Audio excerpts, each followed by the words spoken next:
Deputy CM బట్టి విక్రమార్క ప్రవేశపెట్టిన బడ్జెట్పై అసెంబ్లీలో కుత్బుల్లాపూర్ ఎమ్మెల్యే కేపీ వివేకానంద ప్రసంగించారు. గ్రేటర్ హైదరాబాద్ అభివృద్ధికి 10,000 కోట్లు సరిపోవని, ఈ బడ్జెట్తో వారు పెట్టుకున్న లక్ష్యాలు నెరవేర్చడం సాధ్యం కాదన్నారు. ఇది హైదరాబాద్ గ్రేట్గా నిలిపేందుకు ప్రవేశపెట్టిన బడ్జెట్ కాదని అన్నారు. అధ్యక్ష, మరి బడ్జెట్ ప్రవేశపెట్టినప్పుడు బట్టి విక్రమార్క గారి యొక్క స్టేట్మెంట్లో, బడ్జెట్ ప్రసంగంలో మరి హైదరాబాద్ సంబంధించి సుమారు 10,000 కోట్ల రూపాయలు పెట్టినట్టు మనకి పారా 83లో ఉంటుంది అధ్యక్ష.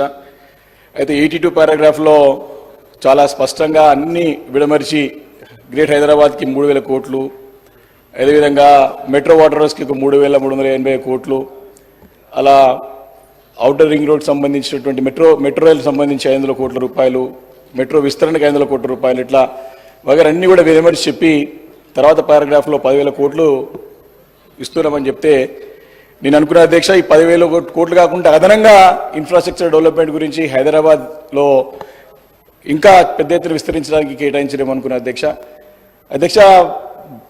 ప్రభుత్వం యొక్క లక్ష్యాలు చాలా పెద్దగా ఉన్నాయి అధ్యక్ష, చాలా అంబిషియస్ ఉన్నది. చాలా సంతోషం. హైదరాబాద్ నగరం పెద్ద ఎత్తున ఇంకా గ్లోబల్ సిటీగా ఎదగాల. గత ప్రభుత్వంలో మేము చేసిన ప్రయత్నం ఏదైతుందో, గ్రేట్ హైదరాబాద్ చేయాల్సిన ప్రయత్నాన్ని ఏదైతే చేసినామో చాలా మట్టుకి ఫలితాలు రాబట్టాం. అదే యొక్క దారిలో పయనిస్తుందేమో, ఇంకా అంబిషియస్గా, ఇంకా ఓవర్ అంబిషియస్గా పోయి పెద్ద ఎత్తున నిధులు కేటాయిస్తుందేమో అని చెప్పి సంతోషపడ్డాం అధ్యక్ష. అయితే అధ్యక్ష, తర్వాత చూసినట్టయితే ఇవన్నీ కలిపి 10,000 పెట్టారని చెప్పేసి అర్థమైంది అధ్యక్ష. కాబట్టి ఏదైతే ప్రభుత్వం పెట్టుకున్న లక్ష్యాలు ఏవైతున్నాయో ఆ లక్ష్యాలు నెరవేరాలంటే ఈ 10,000 బడ్జెట్ ఏ మూలకు సరిపోదని చెప్పి స్పష్టంగా హైదరాబాద్ నగర ప్రజల తరఫున, హెచ్ఎండిఏ పరిధిల ప్రజల తరఫున నేను ప్రభుత్వ దృష్టికి తీసుకురావాలని చెప్పేసి సందర్భంగా నేను ప్రయత్నం చేస్తున్నాను అధ్యక్ష. ఒకటే ఎగ్జాంపుల్, ఫస్ట్ ఒక ఉదాహరణ తీసుకోవాలంటే అధ్యక్ష, మూసీ గురించి పదే ముఖ్యమంత్రి గారు తన ఫ్లాగ్షిప్ ప్రోగ్రామ్గా చాలా సందర్భాల్లో చెప్పినటువంటి విషయాన్ని నేను సభ దృష్టికి తీసుకొస్తున్నాను అధ్యక్ష. సంతోషపడ్డాం. గతంలో కూడా మూసీ రివర్ ఫ్రంట్ కార్పొరేషన్ పెట్టి దాని ఒక సర్వేలు, డిపిఆర్ ఇవన్నీ కూడా రెడీ చేసుకొని మరి ఒక దిశగా పైన గతంలో ప్రభుత్వం ప్రయత్నం చేసింది అధ్యక్ష. కానీ ఈసారి ముఖ్యమంత్రి గారు రేవంత్ రెడ్డి గారు తక్షణమే గతంలో పెండింగ్ పడ్డది, దాన్ని నేను ప్రెస్టేజ్ తీసుకుంటా ఉన్నాను, డెఫినెట్గా మరి ఎంత ఖర్చైనా సరే దీన్ని చేపట్టి పూర్తి చేస్తామని చెప్పినప్పుడు మరి మేము కూడా మరి బడ్జెట్లో దాని గురించి చూసినప్పుడు అధ్యక్ష, మరి 1,50,000 కోట్ల ప్రాజెక్ట్కి కేవలం కేటాయించింది ఏంటంటే అధ్యక్ష 1,500 కోట్ల అధ్యక్ష. అంటే నాట్ ఈవెన్ 10%. అధ్యక్ష, మనం ఒకవేళ 15,000 కోట్ల రూపాయలు ఒక ఫైనాన్షియల్ ఇయర్ అలొకేట్ చేస్తే 10 సంవత్సరాలు పడుతుంది అధ్యక్ష.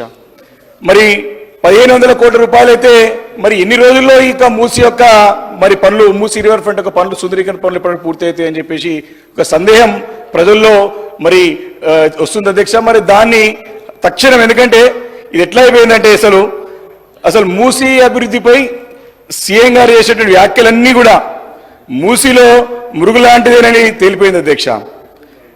మరి మూసీ సుందరీకరణ ప్రాజెక్టు మొత్తం వ్యయం మరి ఇంతకుముందు చెప్పినట్టుగా 1,50,000 కోట్లు అయితే మరి బడ్జెట్లో కేటాయించింది ఎంత అధ్యక్ష? ఇంతకుముందు చెప్పినట్టు 1,500 కోట్ల రూపాయలు అధ్యక్ష.